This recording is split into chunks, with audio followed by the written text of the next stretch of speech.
सार्थक पहल बदलाव हमसे है। मैं पुनः एक बार आप लोगों का स्वागत है और सार्थक पहल के माध्यम से हम पढ़ रहे हैं भारत में बैंकिंग का विकास। पार्ट ए में हमने पढ़ा था कि किस तरीके से भारत में बैंकिंग प्रणाली का विकास हुआ। तो सबसे पहले 1770 अलेक्जेंडर एंड कंपनी द्वारा बैंक ऑफ हिंदुस्तान की स्थापना की गई। उसके बाद में अपन ने प्रेसिडेंसी बैंक पढ़े। प्रेसिडेंसी बैंक में कौन सा? बैंक ऑफ कलकत्ता या Bank of Bengal, Bank of Bombay और बैंक ऑफ मद्रास। फिर अपन ने देखा गोरवाला कमेटी की सिफारिश पर भारतीय स्टेट बैंक, इसका राष्ट्रीयकरण किया गया 1955। हिल्टन यंग कमीशन, इसके द्वारा आरबीआई की अनुशंसा की गई। और आरबीआई कब गठित हुआ? 1 अप्रैल 1935। काम करना शुरू किया इसने 1 अप्रैल 1935 से और राष्ट्रीयकरण हुआ इसका 1 जनवरी 1950। भारत में बैंकिंग व्यवस्था को नियंत्रित करने के लिए जिम्मेदार है आरबीआई। कौन है? आरबीआई। और ये विभिन्न प्रकार के उपाय अपनाता है। कौन कौन से पढ़े अपन ने? एक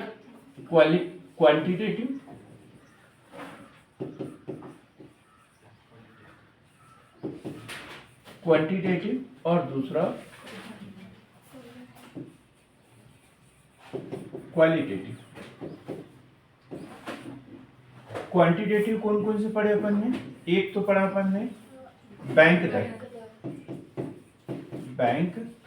दर, दूसरा CRR, SLR, repo rate, reverse repo rate.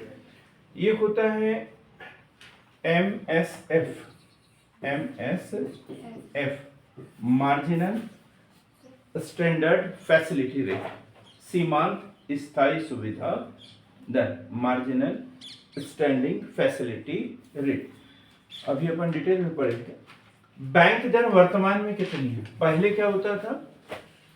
हर तिमाही में 2 बार। तो एक साल में कितनी तिमाही होती है? 3, 4। एक साल में 4 तिमाही होती है और एक तिमाही में 2 बार। तो साल भर में कितनी बार इन दरों की घोषणा होती थी? 8 बार। लेकिन अब बोला है हर 2 महीने में 1 बार। तो मतलब साल में कितनी बार? 6 बार जो है इन दरों की घोषणा होती है। वर्तमान में जो दरें हैं उसे भी नोट कर लेते हैं। बैंक दर है 6.75%। 6.75%। बैंक दर कितनी है? 6.75%। इसी प्रकार जो सीआरआर है 4.50%। एसएलआर 18%।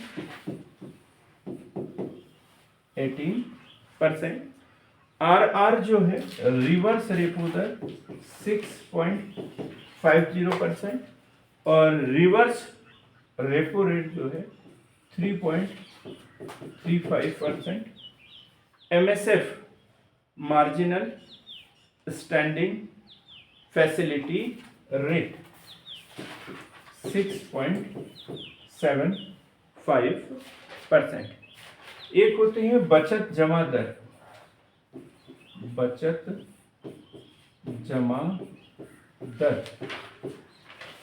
और एक है सावधि जमा दर।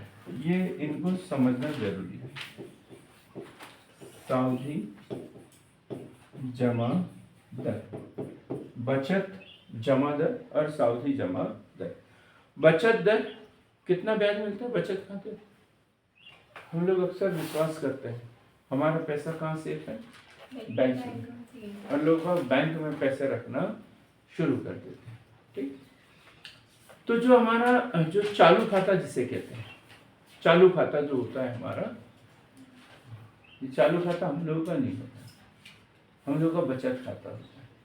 चालू खाता किनका होता है? व्यवसायियों का होता है, करंट अकाउंट जिसे कहते हैं। सुबह पैसे निकाल लेते हैं, लेन देन करते हैं, और शाम को जितना बिजनेस हुआ वो जमा कर देते हैं। तो ये करंट अकाउंट है। अब इस पे ब्याज दर कहाँ मिलेगा, बल्कि इन्होंने इनसे तो ब्याज वसूला जाएगा। वे आप घर में पैसे रखते हैं तो क्या होता, चोरी का डर, सुरक्षा। अब बैंक आपके पैसों की सुरक्षा कर रहा है। अब वो बैंक तो किसी को उधार नहीं दे सकता, क्यों? क्योंकि आपने शाम को रखे और सुबह निकाल के ले आओगे, तो उसके पास में टाइम है क्या कि किसी दूसरे को इतने समय के लिए दे दे? तो कमाएगा तो है नहीं, काम एक्स्ट्रा बढ़ा दिया, तो उसके ऊपर ब्याज वसूल करता है वो चालू खाते पर। ठीक है, करंट अकाउंट। यदि बोला कि चालू खाते पर कितना ब्याज मिलता है, तो कितना कितना परसेंट? 0%। चालू खाते पर ब्याज कितना मिलता है? 0%। लेकिन बचत जमा दर, जो हमारा बचत खाता है, हम जमा करते जाते हैं, हर व्यक्ति का जो खाता होता है, सामान्य जो खाता है वो कैसा है? बचत खाता होता है। तो इसके ऊपर जो हमारा पैसा जमा रहता है 3 महीने में, 6 महीने में, इसकी गणना होती है, तो इसके ऊपर ब्याज दर कितना मिलता है? 2.70 से 3%। 2.70 से 3% के बीच बहुत कम ब्याज दर होती है। यदि 20-25 हजार साल भर रखोगे तो 200-300 रुपये हमें उसका ब्याज मिल जाता है। तो ये होता है बचत जमा दर। जो शेयर मार्केट का बिजनेस करते हैं ना, वो इस बात को लेकर बड़ा मुद्दा बना लेते हैं। बोलते आपको ब्याज दर कितनी मिल रही है? 3%। महंगाई कितनी है?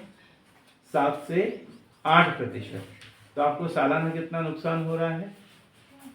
5% नुकसान हो रहा है, क्योंकि हमारे पैसों की वैल्यू क्या हो रही है वहाँ पे? कम हो रही है। इसलिए चालू जो बचत खाता है उसमें तो पैसे कभी रखना ही नहीं चाहिए। तो क्या करना चाहिए फिर?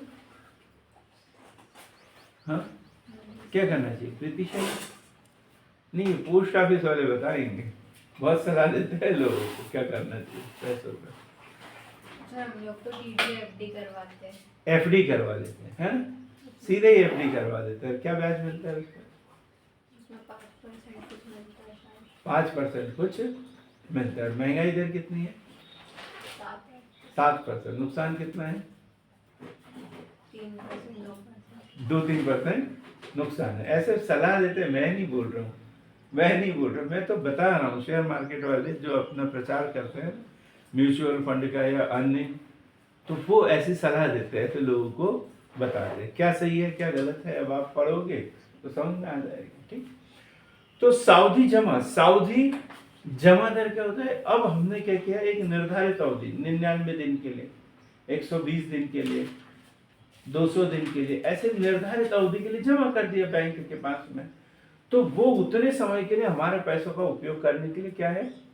स्वतंत्र है। क्योंकि अब हमने बोल दिया कि हम इससे पहले पैसे नहीं देंगे, तो वो किसी और को उधार दे देगा, उससे ज्यादा पैसे कमाएगा, तो हिस्सेदारी तो हमें देगा थोड़ी बहुत, ज्यादा ब्याज तो मिलेगी। तो सावधि जमा दर पर देखो, सबसे कम ब्याज कहाँ? चालू खाते में। सबसे ज्यादा ब्याज सावधि जमा खाते पर। क्लियर एकदम? सावधि जमा खाते पर मतलब इसे एफडी कहते हैं, फिक्स डिपॉजिट। अलग अलग समयावधि के लिए जो जमा कर देते हैं, जितनी लंबी समयावधि के लिए जमा करेंगे ब्याज की दर उतनी ज्यादा होगी। और वर्तमान में सावधि जमा पर ब्याज दर है 6 से 7.5%। 6 से 7.5%। अब ये 6 से 7.5% कैसे? एक तो समयावधि क्या रहता है, ठीक, फिर वरिष्ठ नागरिक वगैरह उनको भी थोड़ा सा 0.5% का बेनिफिट दिया जाता है। वरिष्ठ नागरिक किसे कहते हैं प्रीति शर्मा? बुजुर्ग लोग। पक्का?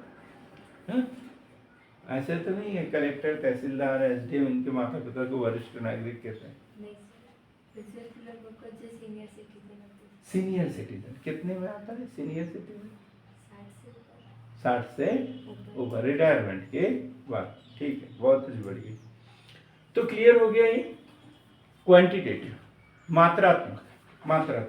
तो ये कल अपन ने पढ़ लिया। बैंक दर, जिस दर पर व्यापारिक जो आरबीआई है प्रथम श्रेणी के व्यापारिक बैंकों के प्रथम श्रेणियों के बदले में उन्हें ऋण देता, ठीक, दीर्घकालीन। फिर है सीआरआर, अनुसूचित बैंक, अनुसूचित बैंक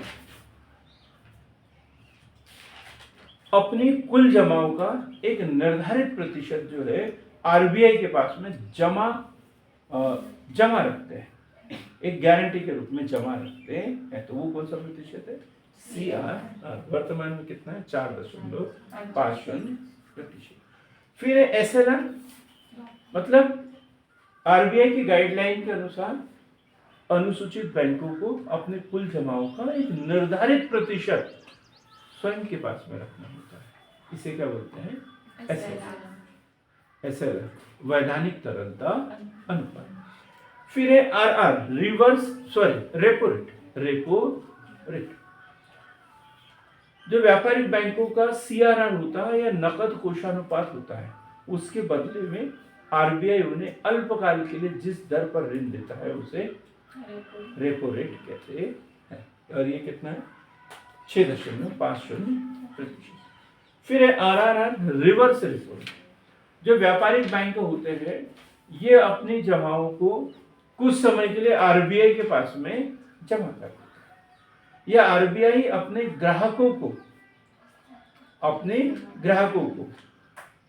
ग्राहकों की जमाओं पर जिस दर से ब्याज देता है, ग्राहकों की जमाओं को बोला मैंने, यानी उधार पर नहीं, जमाओं पर जिस दर से ब्याज देता है उसे क्या कहते हैं?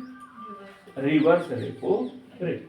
MSF, marginal standing facility rate. Call rate पढ़ाया था मैंने, 24 घंटे के लिए, एक रात के लिए उधार लेना, और उसमें जुआ होता है, सट्टा होता है, ब्याज दर बहुत ज्यादा ली जाती है। तो इसलिए आरबीआई ने इस कॉल रेट को कम करने के लिए, नियंत्रित करने के लिए एमएसएफ की जो अनुसूचित बैंक है उनका जो सीआरआर के रूप में जो आरबीआई के पास में जमानत के रूप में रखा गया है, उसका एक निर्धारित मात्रा में एक रात के लिए वो उधार ले सकते हैं। उसके ऊपर जो ब्याज दर होती है वो होती है MSF, marginal standing facility rate, सीमांत स्थायी सुविधा दर। फिर है बचत जमा दर।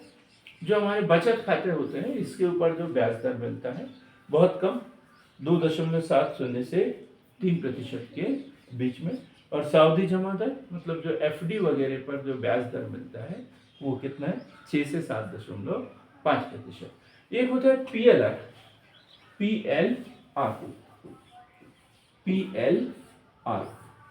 Prime lending rate, lending rate. कोई बता सकता है क्या होता है पीएलआर? नहीं पता, कोई बात नहीं, इवने जी बता देंगे। दिनेश कुमार जी, आप इतने पीछे बैठे हो कि आपका होना और नहीं होना बराबर हो गया है। आप हंसते हो तो आपके दांत भी नहीं दिखते इतने दूर से मुझे। इधर पास में बैठा करो जरा। हाँ, आप बोले, दोनों में से कोई भी बोल दो, एक दूसरे का इंतजार मत करो। प्राइम लेंडिंग रेट, प्रमुख उधारी दर, या जो व्यापारिक बैंक अपने विश्वसनीय ग्राहकों को जिस दर पर ऋण देता है। अब जैसे ये बैंक दर तो 6.75%, तो अब क्या है, इस दर पे तो उधार ले रहा है ना, तो हो सकता है वो 8%, 9% पर तो उधार दे, है ना। अब वो दरें अलग अलग, होम लोन की अलग होती है, पर्सनल लोन की अलग होती है, कार लोन की अलग होती है। तो इससे कम से कम 1%, 2% बढ़ाकर ही तो दे। ऐसा तो हो नहीं सकता जितने में खरीदा उतने में ही बेच दिया जाए। यदि वो बोल रहा है, दुकान वाला बोलता है कभी कभी कि मैंने तो इतने में लाया था, तो मैं जितने का उतने में ही दे रहा हूँ, 1 रुपए भी नहीं कमा रहा हूँ, इसका मतलब वो आप लोगों को, है ना, मीठी छुरी जिसे बोलते हैं, मीठी छुरी जिसे बोलते हैं, इस तरीके से वो अपना बना के बेवकूफ बनाने की कोशिश कर रहा है। मतलब कुछ ना कुछ तो ब्याज वो कमाएगा ही, है। तो अब क्या है, जैसे गवर्नमेंट सर्वेंट है, मेरी बात कर रहा हूँ, मैं गवर्नमेंट सर्वेंट हूँ, मेरा वेतन जो है सैलरी अकाउंट है ना? मैं यदि लोन लेता हूँ तो पहले मैं निकालूंगा अपने खर्चे के लिए, सबसे पहले बैंक वाले अपने किस्त काट लेते हैं। उन्हें पता है कि ये आदमी हमारा लोन कभी डुबा ही नहीं सकता, ठीक। तो मैं उनके लिए क्या हूँ, एक विश्वसनीय ग्राहक हूँ, तो मेरे से वो कम ब्याज दर पर पैसे उधार दे देता है। अब जैसे बेरोजगार वगैरह है, वहाँ खतरा ज़्यादा है, तो उनसे ब्याज दर थोड़ी सी ज़्यादा रखी जाएगी, उनसे दस्तावेज ज़्यादा मांगे जाएंगे, ये ले आए, बोलेंगे दूसरे दिन दूसरा कागज ले आओ, तीसरे दिन तीसरा कागज ले आओ, ऐसे उनको परेशान करते रहेंगे, क्योंकि उनको वो भरोसा ही नहीं है ये चुकाएंगे या नहीं चुकाएंगे। तो उनसे ब्याज दर ज़्यादा रखेंगे और कोशिश ये करेंगे कि जितना जल्दी हो सके हमारा मूल जो पैसा है वो तो पहले वसूल हो जाए, फिर वसूल करते रहेंगे, ठीक। तो क्लियर हो गया ना, प्राइम लेंडिंग है व्यापारिक बैंक जिस दर पर अपने विश्वसनीय ग्राहकों को ऋण उपलब्ध कराते, ये ब्याज दर कम से कम होती है, लेकिन इससे कम तो नहीं हो सकती, बैंक दर से कम नहीं हो सकती, बैंक दर से कम नहीं हो सकती है। अब हम पढ़ रहे थे दूसरे वाले क्वालिटेटिव उपाय कौन कौन से, क्वालिटेटिव उपाय।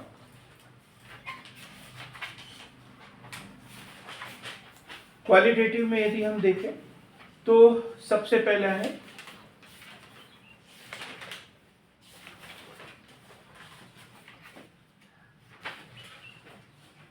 चयनात्मक साख नियंत्रण।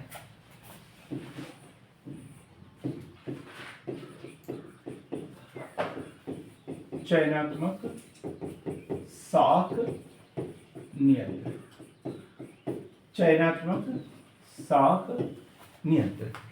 चयनात्मक साख नियंत्रण क्या हो सकता है, प्रिया बता सकती है? चयनात्मक साख नियंत्रण,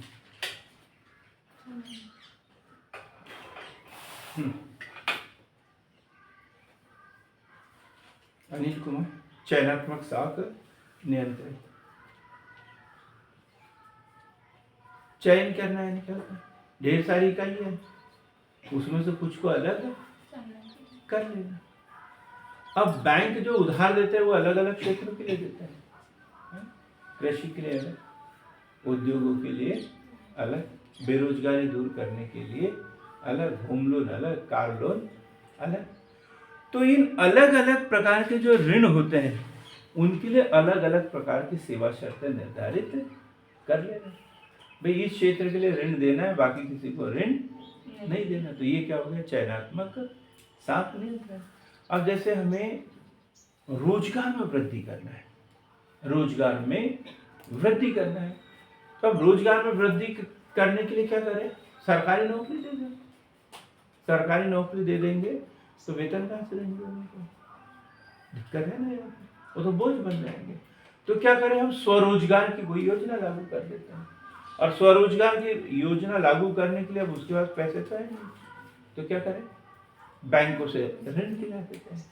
अब बैंकों को बोल देते हैं कि ये जो हमारी इस योजना के तहत आएंगे उसके लिए सिर्फ 2 दस्तावेज देखना, तीसरे दस्तावेज की गारंटी हम देंगे, सरकार खुद गारंटी। तो ये है चयनात्मक साख नियंत्रण, मतलब अलग अलग ऋण के अलग अलग क्षेत्र डिसाइड कर लेना और उसमें से कुछ को शिथिल कर देना और कुछ को थोड़ा सा टफ कर देना, ताकि उससे संबंधित कोई ऋण मांग ही न सके। क्लियर हो गया, चयनात्मक साख नियंत्रण। पहली विधि कौन सी है, चयनात्मक साख नियंत्रण। कुछ लिखना है क्या इसमें, कि काम चल जाएगा इतने में जो बताया उसमें? हाँ जी प्रीति जी, लिखा है, जोर से बोला कर, मैंने बताया ना मुझे सुनाई कम आता है थोड़ा सा, तो कितनी बार बताना पड़ेगा।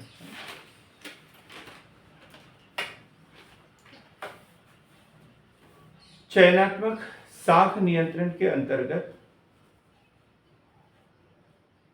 आरबीआई ऋणों के संबंध में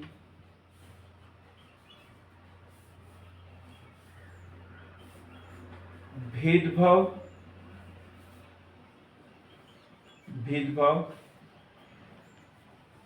मूलक नीति को अपनाता है।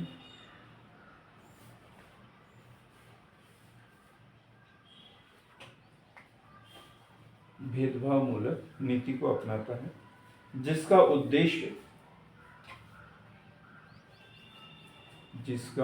उद्देश्य व्यापारिक बैंकों द्वारा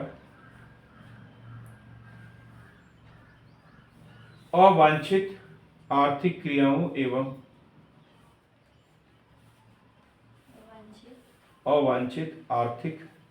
एवं गैर प्राथमिक क्षेत्रों के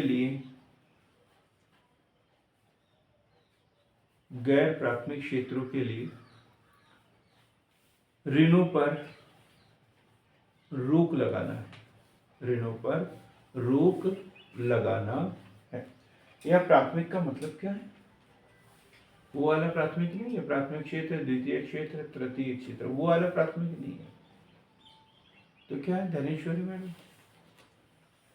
सरकार का प्राथमिकता क्षेत्र मतलब प्रायोरिटी, कि सरकार किसको ऋण देना चाहती है और किसको ऋण नहीं देना चाहते। जैसे एजुकेशन ऋण सरकार देना चाहती है कि बच्चे एजुकेशन ऋण ले, विदेशों में पढ़ने के लिए जाएं और फिर कमाएं पैसा। तो ये प्राथमिकता प्राप्त क्षेत्र है। लेकिन यदि ऐसे क्षेत्र जैसे मान के चलो कुक्कुट पालन के लिए ऋण देना चाह रही थी सरकार, अब देखा कि हर गांव में कुक्कुट पालन केंद्र खुल गए हैं और अब जिन्होंने लिया है वो ऋण चुका नहीं रहे हैं, अब इनको देना ही नहीं। तो फिर ऐसे क्षेत्रों को गैर प्राथमिकता प्राप्त क्षेत्र होगा। क्लियर होगा?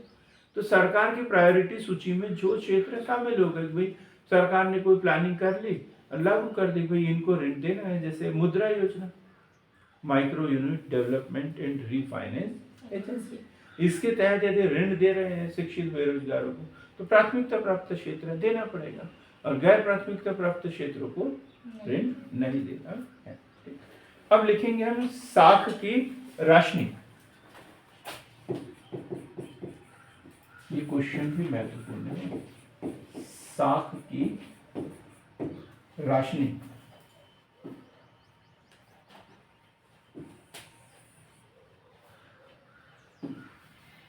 साख की राशनिंग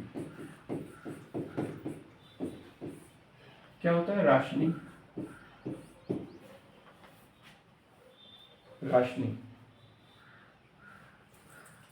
राशन कार्ड देखा है आप लोगों ने? उसे से समझ जाओ। राशन कार्ड क्या होता है? राशन कार्ड का लिमिट क्या होती है? लिमिट, कोटा निर्धारित हो जाता है, उससे ज्यादा हम ले नहीं सकते। एक कार्ड पे कितने लोग हैं? 5, तो एक व्यक्ति को महीने भर में 1 किलो शक्कर मिलेगी, तो 5 किलो शक्कर मिलेगी, उससे ज्यादा नहीं। 1 रुपए 2 रुपए किलो वाला गेहूं 35 किलो मिलेगा, उससे ज्यादा नहीं। लिमिट बंधी हुई है ना, उससे कम भले ले सकते हो आप, लेकिन ज्यादा नहीं ले सकते। तो साख की राशनिंग में क्या होती है? सभी क्षेत्रों की एक लिमिट बना दी जाती है। तो भारतीय स्टेट बैंक, अब देख लिया उसकी शाखा ग्रामीण क्षेत्र की है, शहरी क्षेत्र की, ठीक? तो ग्रामीण क्षेत्र की है तो 1 साल के अंदर वो कृषि के लिए इतना ऋण देंगे, उद्योगों के लिए इतना ऋण देंगे, शिक्षा ऋण इतना देंगे। शहरी क्षेत्र की है तो उसकी थोड़ी सी लिमिट बढ़ा दी क्योंकि उनके कस्टमर ज्यादा होंगे। तो ऐसी जो प्लानिंग कर दी जाती है और उनकी एक सीमा बना दी जाती है, तो उसे क्या कहते हैं? राशनिंग। क्लियर हो गया? एकदम लिमिट निर्धारित कर देना, आप इससे ज्यादा कोटा निर्धारित कर देना, कोटा निर्धारित कर देना। लिखेंगे इसमें साख की राशनिंग के अंतर्गत, साख की राशनिंग के अंतर्गत आरबीआई वाणिज्यिक बैंकों से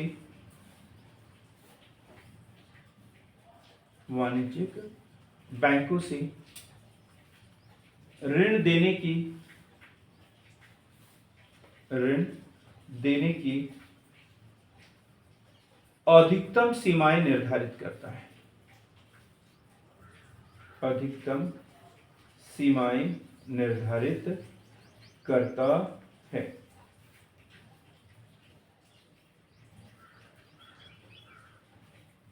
ऋण देते समय बैंक इस कोटे की अधिकतम सीमा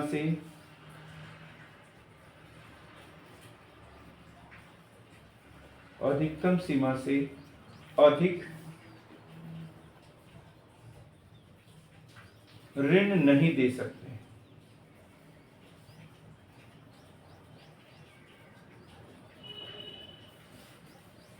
अब देखो, एक शर्त है व्यापारिक बैंकों के लिए कि जितने भी बैंक हैं उसको 40% जो है वो प्राथमिकता प्राप्त क्षेत्रों के लिए ऋण देना है। ठीक, ये एक शर्त है उसके बैंकों के ऊपर, प्राथमिकता प्राप्त क्षेत्रों में। फिर प्राथमिकता प्राप्त क्षेत्रों में देना है, उसमें से भी 18% सिर्फ कृषि के लिए ऋण देना है। तो हर व्यापारिक बैंक सोचता है केसीसी बना दे। उनके पास में पैसा तो है, बैंक में पैसा है, लेकिन एक उद्योगपति को वो ऋण देने में असमर्थ है। क्यों? क्योंकि उद्योगों की लिमिट उसने पूरी कर दी है। अब देना किसको? प्राथमिकता प्राप्त क्षेत्रों को। प्राथमिकता प्राप्त क्षेत्रों में भी किसको? किसानों को। लेकिन किसानों को लग रहा है कि सोयाबीन तो हमेशा धोखा दे रही है, यदि ऋण ले लूंगा तो मैं चुकाऊंगा कहाँ से? वो ऋण लेना नहीं चाहता और बैंक में उसके नाम से पैसे रखे हुए निर्धारित है, कोटा निर्धारित है कि इसमें से इसको देना है, इसमें से इसको देना है, इसमें से इसको देना है। क्लियर हो गया? 7 की रस्म। अब एक है नैतिक प्रभाव। नैतिक प्रभाव या नैतिक दबाव जिसे कहते हैं, नैतिक दबाव।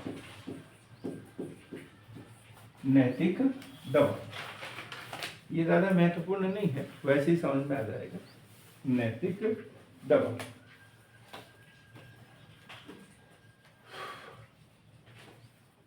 क्या होता है? नैतिक दबाव। बच्चे पढ़ते नहीं हैं घरों में, माँ बाप अपना उदाहरण देना शुरू कर देते हैं।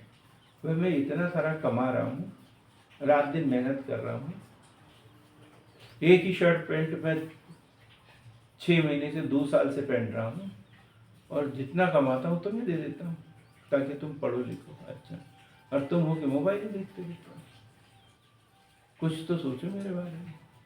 ऐसा वो सोचते हैं, थोड़ा सा क्या एक तरीके से मनोवैज्ञानिक दबाव बनाते हैं कि हम अपने लिए तो नहीं पढ़े, कम से कम अपने माँ बाप के लिए तो पढ़े। ऐसा होता है ना? देखो, इनको हंसी आ रही, मतलब इनके मम्मी पापा बोलते होंगे इनको, ऐसा नहीं बोलते क्या? ऐसा बोलते हैं। तो इसी तरीके से बैंक जो है, जो ऊपर वाले जो विभाग है, जैसे आरबीआई है या नोडल संस्थाएं हैं, ये जो दूसरे बैंक के जो ब्रांच जो होती है, इनके मैनेजर है, कर्मचारी है, इनके सम्मेलन वगैरह आयोजित करते हैं और उनको प्रोत्साहित करते हैं कि आप ग्राहकों से अच्छी बात करें। वो लिखा रहता है भारतीय स्टेट बैंक में, यदि आप हिंदी में बात करोगे तो हमें बड़ी खुशी होगी। लिखा हुआ रहता है ना, यदि आप हिंदी में बात करोगे तो हमें बड़ी खुशी होगी। अब जो चौकीदार होता है ना, वो गेट के पास ही खड़ा रहता है बंदूक लेकर। काहे के लिए खड़ा रहता है? कोई भी आने जाने वालों को डराने के लिए, सुरक्षा के लिए। भाई यहाँ से पैसा निकालोगे सेफ रहेगा, हमारे रहते तुम्हारा पैसा कोई छीन नहीं सकता, ये गारंटी देने के लिए। यदि चौकीदार ना हो तो उस बैंक में कोई जाए नहीं, डर लगेगा ना उनको। तो ये सारी सुविधाएं जो देती है वो इसके अंतर्गत आते हैं, नैतिक दबाव के अंतर है, ताकि लोग जो है बैंकों के ऊपर भरोसा करें। लॉकर की सुविधा उपलब्ध कराई जाती है, चाबी दी जाती है, 2 चाबी होती है, एक वही रखी रहती है, एक कस्टमर के पास रखी रहती है, लेकिन उसके बावजूद वो उस लॉकर को खोल नहीं सकता जब तक कस्टमर उसके साथ में ना, कस्टमर को ले जाएगा। तो ये सारी जो फैसिलिटी दी जाती है बैंकिंग में विश्वास करने के लिए, है ना, तो ये सब नैतिक दबाव का अंतर्गत आता है। वे अच्छे से बात करो, ये वो जो किया जाता है। क्लियर हो गया? सम्मेलन वगैरह आयोजित करते हैं तो उनको बोलते हैं भाई तुम दो ना यार, ऋण दो ना, भागेगा थोड़ी वो। शुरुआत में बोलेंगे, भले ही बाद में भाग जाए तो वो कर्मचारी के ऊपर कार्यवाही कर लेंगे, लेकिन बोलेंगे तो सही कि आपको ऋण देना चाहिए। तो इस तरीके से जो प्रोत्साहित किया जाता है वो कहलाता है नैतिक दबाव। फिर है प्रधान उधार दर, प्रधान उधार दर, प्राइम लेंडिंग रेट। अब ये भी एक तरीके से चयनात्मक नहीं है, गुणात्मक ही है ना। ये बैंक कुछ ग्राहकों को सुविधा उपलब्ध कराता है।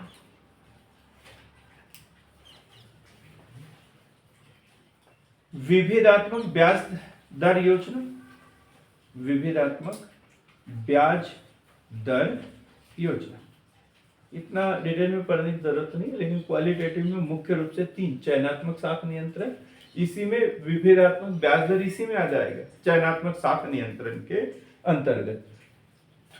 पीएलआर, प्राइम लेंडिंग रेट, वो भी इसी में आ जाएगा, चयनात्मक साख नियंत्रण के अंतर्गत। अलग अलग ग्राहकों से अलग अलग दर वो वसूल कर रहा है। फिर है साख की राशि और नैतिक दबाव। क्लियर हो गया? क्या पढ़े अपन ने? काय के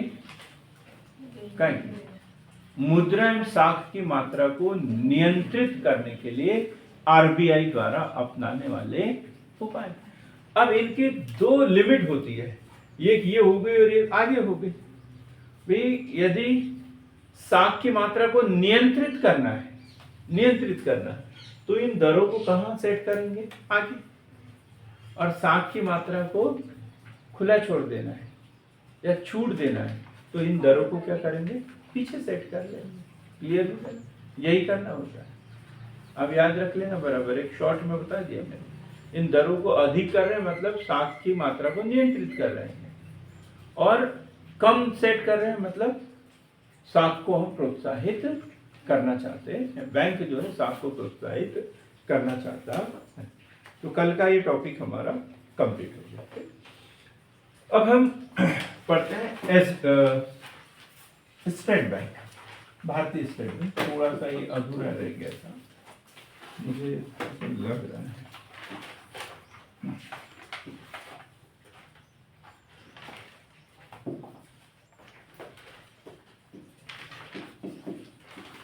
भारतीय स्टेट बैंक भारत का सबसे बड़ा व्यापारिक बैंक कौन सा है? भारतीय स्टेट बैंक। तो सबसे पहले हम प्रेसिडेंसी बैंकों की बात की अपन ने। प्रेसिडेंसी बैंक कौन कौन से थे? Bank of Bengal, Bank of Bengal, Bank of Bombay, Bank of Bombay, और तीसरा Bank of Madras, Bank of Madras. तीनों बैंकों को हमने एक कर दिया। क्या बनाया 1921 में? Imperial bank of India. फिर 1955 में क्या बनाया इसे? भारतीय स्टेट बैंक। यहां तक हमने पढ़ लिया। भारतीय स्टेट बैंक 1 जुलाई 1955 किस समिति पे? गोरवाला समिति। चलो इतना याद है। मुख्यालय कहां पर है इसका? मुख्यालय कहां है एसबीआई का? कुछ बोला था आपने? मुंबई। मुख्यालय कहां पर? मुंबई। अब जैसे आरबीआई एक्ट पढ़ा अपन ने, आरबीआई एक्ट 1934, आरबीआई एक्ट 1934। तो ऐसे एसबीआई अधिनियम भी है, एसबीआई अधिनियम 1959 SBI या भारतीय स्टेट बैंक अधिनियम 1959।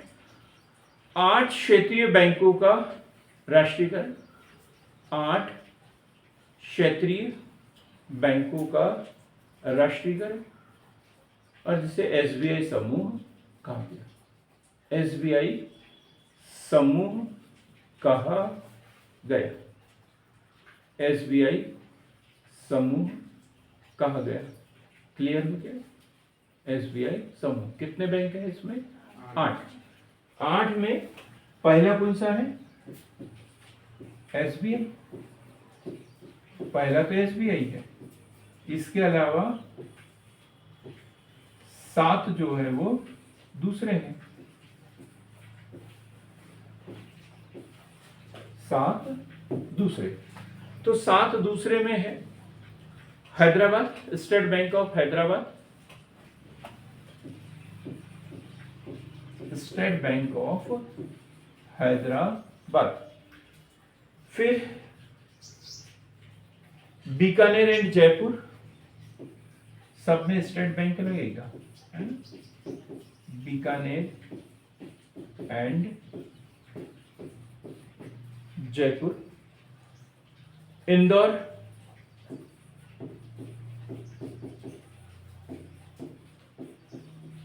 Travancore,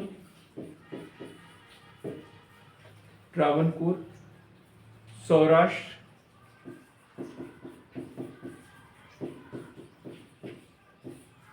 Patiala, Saurashtra, Patiala, Mysore. State bank of Mysore. ये सब मिलाकर क्या कहलाता है? भारतीय स्टेट बैंक समूह। भारतीय स्टेट बैंक समूह कहलाता। क्लियर हो गए क्या?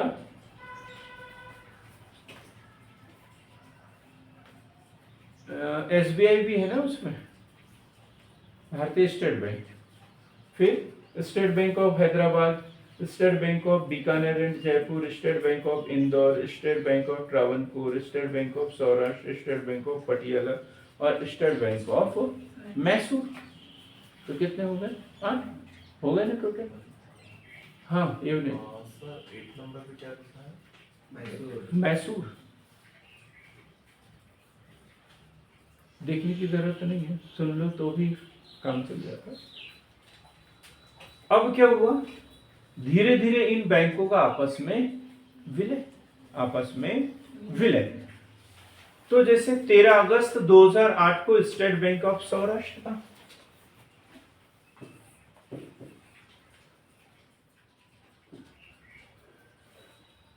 कब? 13 अगस्त 2008 को कायमे विलय हो गया इसका भारतीय स्टेट बैंक में। और स्टेट बैंक सबसे बड़ा व्यापारिक बैंक कैसे है वो बता रहा हूं, क्योंकि ये जो उसके सहयोगी बैंक थे उन सबका क्या कर दिया? उसी में विलय कर दिया। तो सबसे पहले किसका? सौराष्ट्र। कब? 13 अगस्त 2008। 19 जून 2009, 19 जून 2009 state bank of Indore. Multai में देखो, मुल्ताई में कोई रहता है क्या? आप रहते? देखा है? गांधी चौक देखा है? नागपुर नाका देखा होगा। स्टेट बैंक नागपुर नाके पे और एक गांधी चौक पे अंदर है। तो जो गांधी चौक पे जो अंदर जो स्टेट बैंक ऑफ इंडिया है, पहले वो स्टेट बैंक ऑफ इंदौर हुआ करता था। मैं 2009 में वही था मुल्ताई में। तो हमारे कुछ साथी थे, उनका अकाउंट वहाँ था, हमारा इधर था। दोनों अलग अलग बैंक थे। 2009 में क्या हो गया? दोनों भारतीय स्टेट बैंक बन गए। फिर बोलते थे भारतीय स्टेट बैंक जाना है तो कहाँ जाओगे? मैं गांधी चौक या नागपुर, अलग अलग। तो कब स्टेट बैंक ऑफ इंदौर का कब विलय हो गया? 19 जून 2009। फिर अब बचे कितने? 1 2 3 4 5 शेष सभी बैंकों का 1 अप्रैल 2017 को 1 अप्रैल 2017 को शेष सभी बैंकों का एसबीआई में विलय कर दिया गया। शेष सभी 5 सहयोगी बैंकों का कब 1 अप्रैल 2017 को। बीच में एक और आया था, एक और मैटर बना था, वो था महिला बैंक। महिला बैंक, एक है महिला बैंक, महिला बैंक एक ऐसा बैंक था जिसमें अधिकारी कर्मचारी सब पूरा स्टाफ जो है वो किसका होगा, महिला होगा, चेयरमैन से लेकर सब कुछ। महिला बैंक की स्थापना कब हुई थी? 19 नवंबर 2013। 2013, 19 नवंबर 2013। 19 नवंबर किसका जन्मदिन है? श्रीमती इंदिरा गांधी। उनके जन्म दिवस के उपलक्ष्य में ये महिला बैंक की स्थापना की गई थी। उषा अनंत सुब्रमण्यम, ऐसा ही कुछ नाम याद आ रहा है मुझे, जो इसकी प्रथम चेयरमैन बनी। मुख्यालय इसका कहां पर है? बॉम्बे में है, लेकिन इसकी पहली शाखा कहां खोली गई थी? दिल्ली। पहली शाखा दिल्ली में खोली गई थी। और फिर देखा तो 2017 में कहां विलय कर दिया इसका भी? एसबीआई में विलय कर दिया गया। एसबीआई में विलय कर दिया गया। एसबीआई ग्रीन चैनल काउंटर व green channel banking, SBI green channel counter व ग्रीन चैनल बैंकिंग सुविधा देने वाला भारत का पहला बैंक, पहला बैंक। क्या होता है ग्रीन चैनल काउंटर? कोई बता सकता है?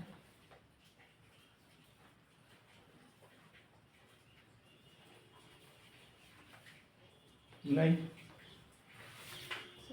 पैसे जमा भी कर सकते, इसमें निकाल भी सकते। हाँ, लेकिन काय से? एटीएम से, एटीएम से, है ना। बाकी सारे बैंकों में हम पैसे सिर्फ एटीएम से निकाल सकते हैं, जमा कर सकते हैं क्या? नहीं, जमा नहीं कर सकते हैं। लेकिन इसमें बिना लाइन में लगे हुए हम एटीएम के माध्यम से पैसे जमा नहीं कर सकते। जैसे यहाँ पर है जो मेन ब्रांच जो है वहां पर ये फैसिलिटी है। क्लियर हो गया एकदम? एटीएम से पैसे जमा भी कर सकते हैं। सरकार की जो भी योजनाएं हैं, सरकार की जो भी योजनाएं, जैसे अभी संडे के दिन पेपर हुआ था, उसमें क्वेश्चन आया था लीड बैंक का काम कौन कर सकता है? कौन कर सकता है? एसबीआई कर सकता है।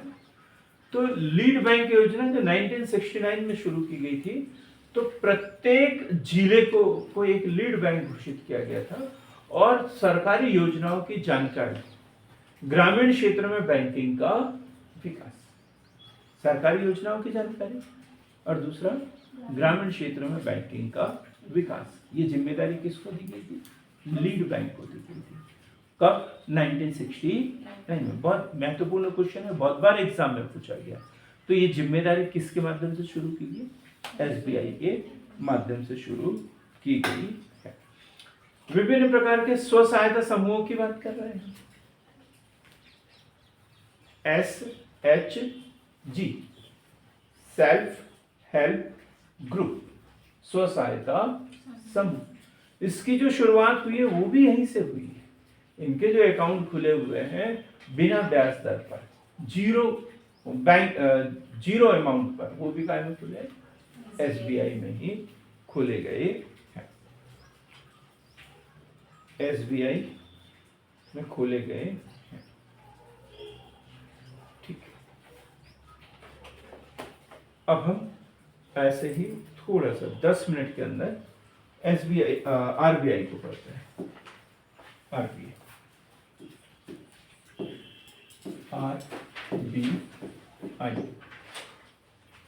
भारतीय रिजर्व बैंक, भारतीय रिजर्व बैंक, भारतीय रिजर्व बैंक। ढेर सारी बातें हमने इनके विषय में पढ़ ली है, बैंक के विषय में, फिर भी हम कोशिश करेंगे और थोड़ा सा पढ़ ले। तो स्थापना कब हुई? 1 अप्रैल 1935। कार्य 1 अप्रैल 1935। मुख्यालय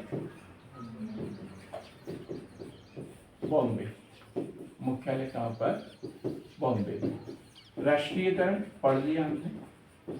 राष्ट्रीयकरण 1 जनवरी 1949। किस कमीशन की अनुशंसा पर? हिल्टन यंग कमीशन की अनुशंसा पर स्थापना की गई, न कि राष्ट्रीयकरण की स्थापना की गई। हिल्टन यंग कमीशन की अनुशंसा पर। प्रारंभिक पूंजी कितनी थी इसकी? 100 करोड़ रुपए, नहीं 5 करोड़, 5 करोड़। और 100 रुपए वाले 5 लाख शेयरों में ये विभक्त था, निजी शेयर होल्डरों का बैंक था। और फिर सरकार ने पूरे शेयर खरीद लिए और इसका राष्ट्रीयकरण कर दिया। यहाँ तक हमने पढ़ लिया था। अब हमें पढ़ना है RBI के कार्य। RBI के कार्य क्या पढ़ना है हमें? RBI के कार्य। और RBI जो है वो 2 प्रकार के कार्य करता है। एक कार्य और दूसरा वर्जित कार्य। वर्जित कार्य। मोहित जी आप बताओ, कार्य तो मुझे समझ में आ रहा है, वर्जित कार्य क्या है?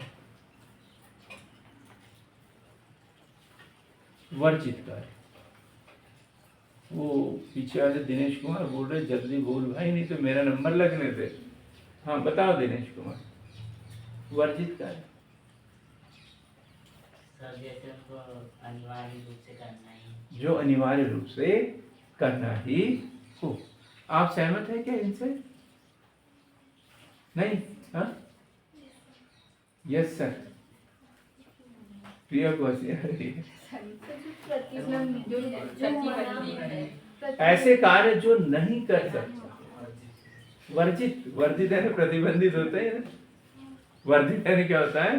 प्रतिबंधित। अर्थात ऐसे कार्य जो RBI नहीं कर सकता। कल परसों तो कल ही तो पढ़ा था अपन ने कि ये किसी व्यक्ति का खाता नहीं खुलवा सकता, बिजनेस शुरू नहीं कर सकता, मतलब कार्यालय के लिए छोड़कर अन्य किसी काम के लिए जमीन ये खरीद नहीं सकता है।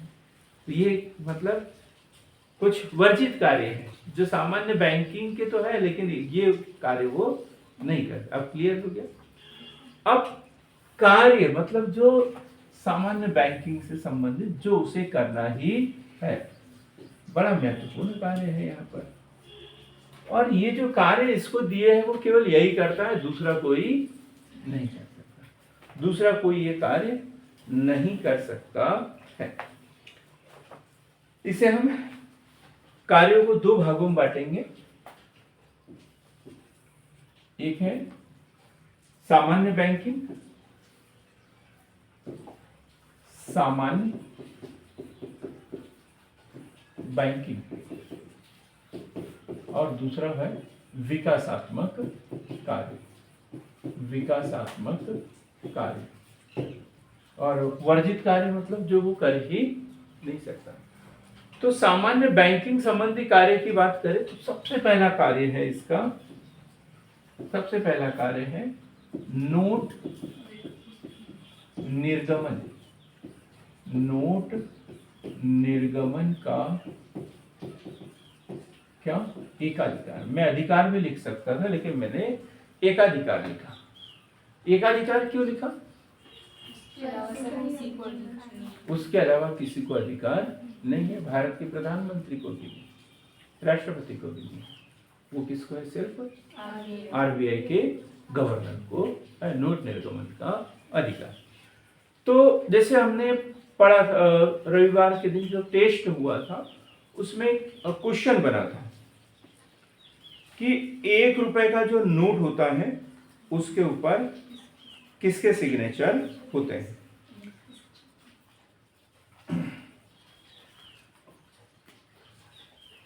तो 1 रुपए का नोट भी है मेरे पास में।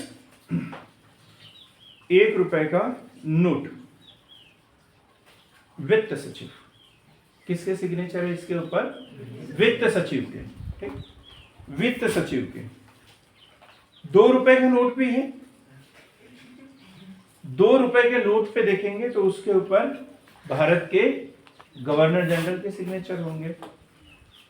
500 रुपए का नोट भी है, इसके ऊपर भी भारत के, वापस भी करना है, भारत के गवर्नर जनरल के सिग्नेचर है। एक हमारे पास में कतर का सिक्का भी है, इसके ऊपर क्या लिखा है आप पढ़ लेना, लेकिन वहां के गवर्नर जनरल के। एक सऊदी अरेबिया की मुद्रा है, उसके ऊपर भी वहां के गवर्नर जनरल या केंद्रीय बैंक का जो प्रमुख है उसके सिग्नेचर होंगे। तो हर देश की मुद्रा अलग अलग होती है और उस पर उस देश के गवर्नर जनरल के ही सिग्नेचर होते हैं। ठीक है, लेकिन भारत में 1 रुपए का नोट, उसके ऊपर वित्त सचिव भारत सरकार या सचिव वित्त मंत्रालय के हस्ताक्षर होते हैं। क्लियर हो गया? लेकिन उससे बड़े जितने भी नोट है, 2 रुपए, 5 रुपए, 10 रुपए, 20 रुपए, 50 रुपए, 100 रुपए, 500 रुपए और 2000 रुपए, यहां तक के जो नोट है उसके निर्गमन का अधिकार किसको है? आरबीआई। 10,000 रुपए तक का नोट आरबीआई निर्गमित कर सकता है। कि आरबीआई एक्ट जो 1934 उसके तहत आरबीआई को 10,000 रुपए तक का नोट छापने का अधिकार दिया गया है। लेकिन यदि 25,000 का नोट छापना है तो फिर आरबीआई एक्ट में संशोधन करना पड़ेगा। क्लियर एकदम बात है। तो नोट निर्गमन का एक अधिकार। अब हमारे यहाँ मुद्रा जो है वो 2 प्रकार की होती है।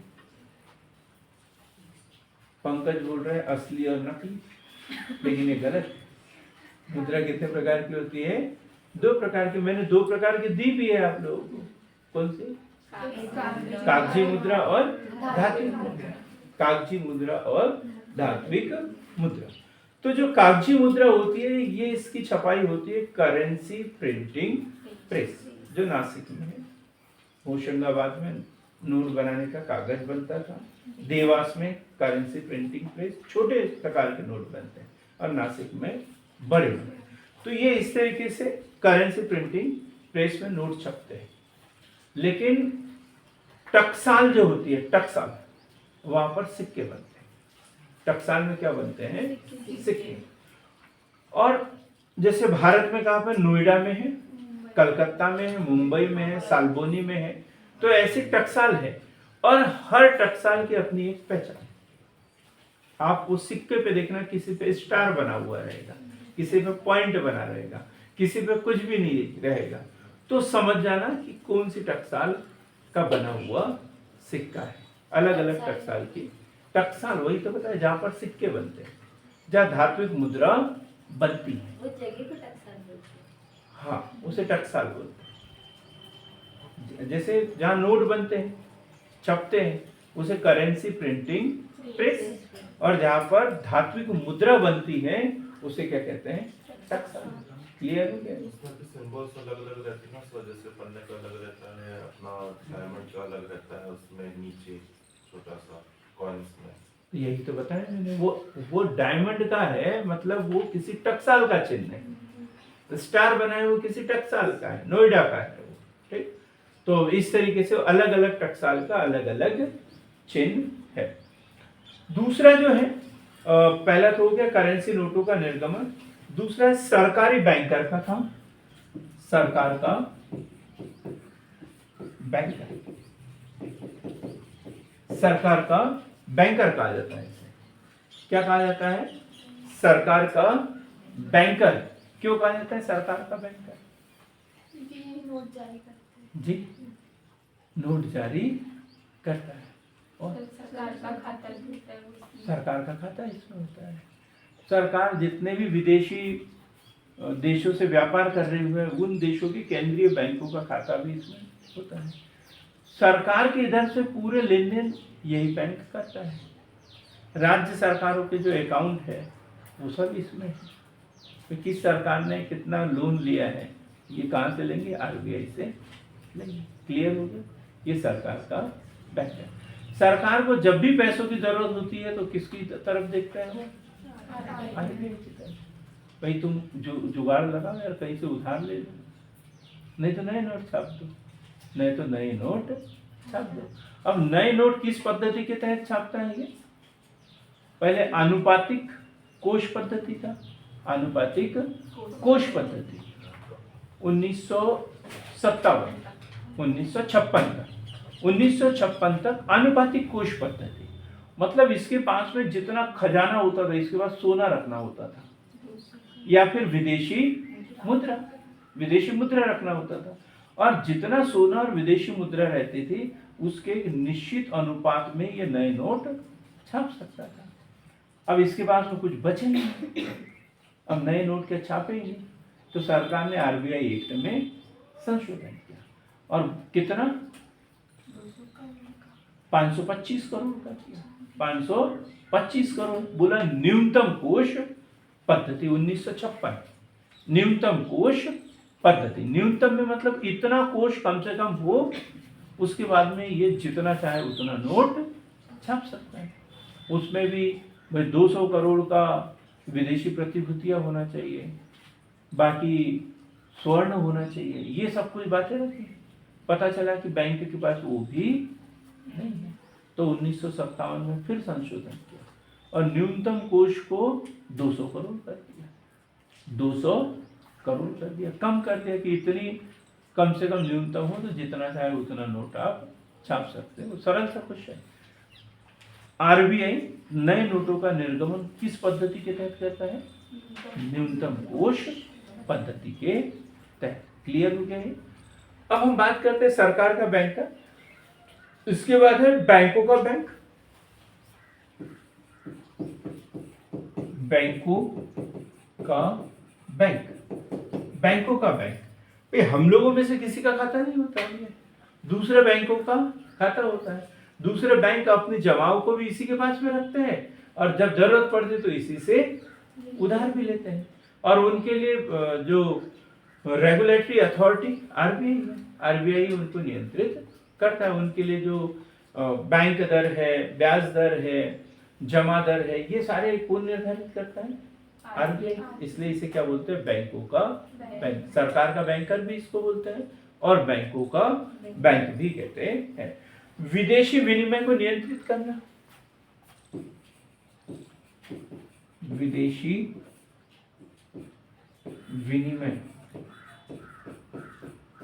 को नियंत्रित करना, विदेशी विनिमय को नियंत्रित करना। अब विदेशी विनिमय की बात करें मतलब एक देश की मुद्रा का दूसरे देश की मुद्रा में मूल्य निर्धारित करना। तो आरबीआई जो है वो अन्य देशों के साथ में हमारे मुद्रा को बराबर करने की कोशिश करता है। यदि आरबीआई नहीं होता तो अभी हम 80 रुपए दे रहे हैं ना $1 के बदले में, तो 280 580 देना पड़ता। पिछले साल श्रीलंका का आरबीआई फेल हो गया था, तो एक कप कॉफी जो है वो 500 रुपए में मिल रही थी वहां की। मतलब इतनी महंगाई वहां पे, सरपट दौड़ती हुई महंगाई वहां पर छा गई। आरबीआई हमारे यहाँ ये कंट्रोल करने का कार्य दिया गया। अब ये हमें समीक्षा करना होता है कि सफल रहा या नहीं रहा करके, कुछ हद तक सफल भी रहा, कुछ कमियां भी रही है, कल हम देखेंगे इसे। फिर है साख का नियंत्रण। साख का नियंत्रण क्या होता है? साख कल भी बताया था, ऋण, व्यापारिक बैंकों के ऋण देने की क्षमता, तो ये नियंत्रित कर देता है। सीआरआर की दर को बढ़ा देता है, तो साख की दर क्या हो जाएगी? कम। सीआरआर की दर को कम कर देगा तो साख की मात्रा बढ़ जाएगी, तो उसके माध्यम से नियंत्रित करता है। जो भी अपन ने गुणात्मक चयनात्मक ये पढ़ा ना, वो सब इसके अंतर्गत। फिर आंकड़ों का संग्रहण एवं प्रकाशन, आंकड़ों का संग्रहण एवं प्रकाशन, आंकड़ों का संग्रहण एवं प्रकाशन क्या मतलब धनेश्वरी? आंकड़ों को संग्रहित करता हूँ। नहीं जी, मैंने आज वो ढेर सारी जानकारी दी ना आपको, दर इतनी है इतनी है इतनी है, राष्ट्रीय आय इतनी, प्रति व्यक्ति आय इतनी, ये सब आंकड़े बताता हूँ मैं। हमारे पास इतना विदेशी मुद्रा भंडार बचा हुआ है, इतना ऋण है, ये वो, तो ये सब जानकारी हमें कहाँ से मिलती है? आरबीआई से मिलती है। आरबीआई अपनी रिपोर्ट जारी करता है और उसमें साल भर का पूरा ब्यौरा दिया रहता है। तो आंकड़ों का संग्रहण एवं प्रकाशन, समाशोधन गृह,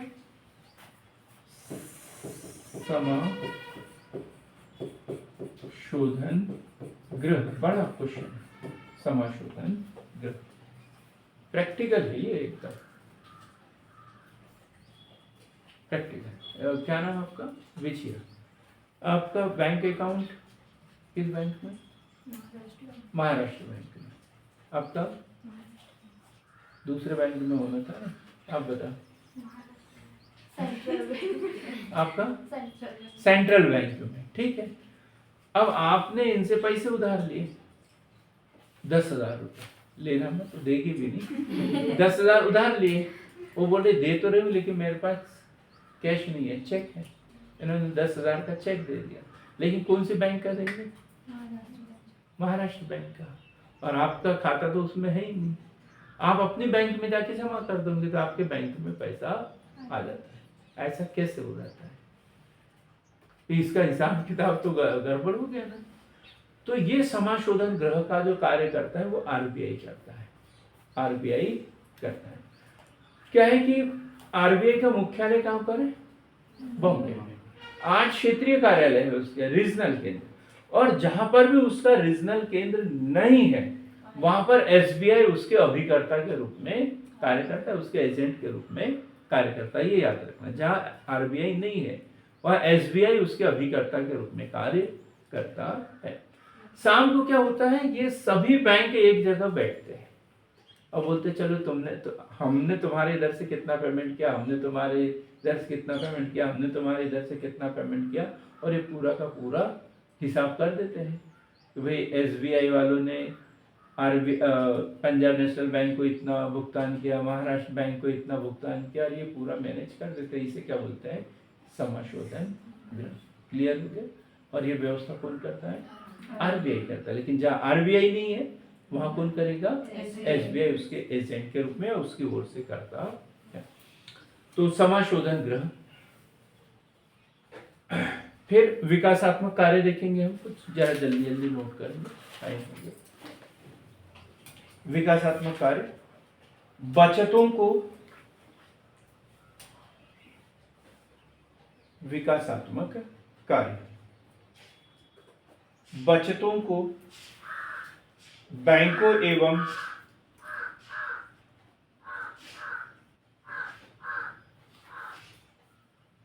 वित्तीय संस्थानों के माध्यम से, वित्तीय संस्थाओं के माध्यम से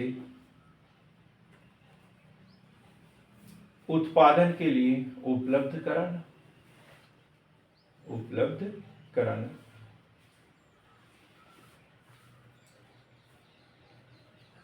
अब बचतें जो होती हैं, बचत तो करते हैं लोग बाग लेकिन घरों में ही रखते हैं, बैंक में जमा ही नहीं करते हैं। तो उसके लिए क्या करते हैं, ये विभिन्न प्रकार के प्रलोभन देते हैं, प्रचार प्रसार करते हैं। तो उससे लोग बाग अपना पैसा कहाँ जमा करेंगे? बैंक में जमा करेंगे, और बैंक वाले फिर उद्योगपतियों को उधार दे देते हैं। दूसरा, मुद्रा बाजार पर प्रतिबंधात्मक नियंत्रण, मुद्रा बाजार पर प्रतिबंधात्मक नियंत्रण, मुद्रा बाजार पर प्रतिबंधात्मक नियंत्रण। जो भारत में वित्तीय बाजार जो है वो 2 प्रकार का है। वित्तीय बाजार कितने प्रकार का? दो प्रकार का। एक मुद्रा बाजार, दूसरा पूंजी बाजार। मुद्रा बाजार और पूंजी बाजार कल का टॉपिक है ये। तो मुद्रा बाजार जो धन का लेन देन कम समय के लिए करता है, अल्पकाल के लिए, मध्यकाल के लिए करता है, 1 वर्ष 2 वर्ष 3 वर्ष के लिए। और पूंजी बाजार जो धन का लेन देन दीर्घकाल के लिए करता है, जैसे हम बैंक में जमा करते हैं, कभी भी निकाल सकते हैं, ठीक। उसी प्रकार सावधि जमा अधिकतम 1 साल 2 साल 3 साल, उससे ज्यादा के लिए कर सकते हैं क्या? नहीं। हम बोलो 20 साल के लिए कर दो, तो बोलता है पहले 3 साल के लिए कर दो, फिर और बढ़ा देना, फिर बढ़ाते जाना, ऐसा बोलेंगे, उसको रिन्यू करवाते जाना। लेकिन जैसे LIC के पास में जाते हैं तो कितने साल के लिए बीमा करना है? 20 साल के लिए, 30 साल के लिए, 25 साल के लिए, ऐसे लंबी अवधि के लिए बीमा कर देते हैं, वो पूंजी बाजार। और ये मुद्रा बाजार जो अल्पकालीन लेन देन करता है। तो मुद्रा बाजार पर प्रतिबंधात्मक नियंत्रण ये काम यही करता है। विभिन्न प्रकार के बैंक, चाहे भूमि विकास बैंक हो, सहकारी बैंक हो, कृषि एवं ग्रामीण विकास बैंक हो, औद्योगिक बैंक हो, सभी प्रकार के बैंकों पर नियंत्रण कौन करता है? सेबी करता है। लास्ट लिखेंगे, लोगों में बैंकिंग आदत का विकास करना। लोगों में बैंकिंग आदत का विकास करना। और लास्ट में कौन सा एक और छूट गया था हमारा, कौन सा? वर्जित कार्य। ये आप लोग लिखना अपने हिसाब से, हमने बता दिया। किसी व्यक्ति का व्यक्तिगत खाता नहीं खुलवा सकते, लाभ के लिए कोई बिजनेस नहीं कर सकते, जमीन के बदले में कोई ऋण नहीं दे सकते, कार्यालय के अलावा कहीं जमीन में इन्वेस्ट नहीं कर सकते। ये सब क्या है? वर्जित कार्य है। तो मिलते हैं कल ऐसी बेहतर क्लास के साथ में, तब तक के लिए बहुत बहुत धन्यवाद।